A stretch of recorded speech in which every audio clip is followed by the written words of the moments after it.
Electronic Traffic Law Enforcement atau ETLI akan diterapkan oleh Polda Sumsel pada April mendatang dan dilaunching langsung oleh Kakor Lantas Mabes Polri. Namun demikian, pada akhir Februari akan dilakukan uji coba Electronic Traffic Law Enforcement atau ETLI, yang mana ada 2 titik kamera akan dipasang di Kota Palembang, diantaranya KM 5 dan Angkatan 6. Kasubdit Binops Lantas Polda Sumsel, AKBP Arif Harsono menjelaskan, kamera ETLI yang dipasang berbeda dengan kamera CCTV yang terpasang saat ini.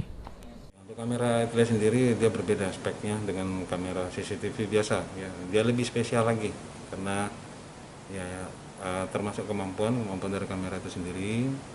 Itu kameranya nanti bisa untuk ngezoom, bisa menembus kegelapan. Ya, dalam arti kalau umpamanya kaca kendaraannya riben itu bisa ditembus sampai ke dalam. Sejauh ini, di Kabupaten Kota Sumsel belum akan dipasang kamera ETLI. Dengan adanya pemasangan kamera ETLI, masyarakat akan tertib dalam berlalu lintas.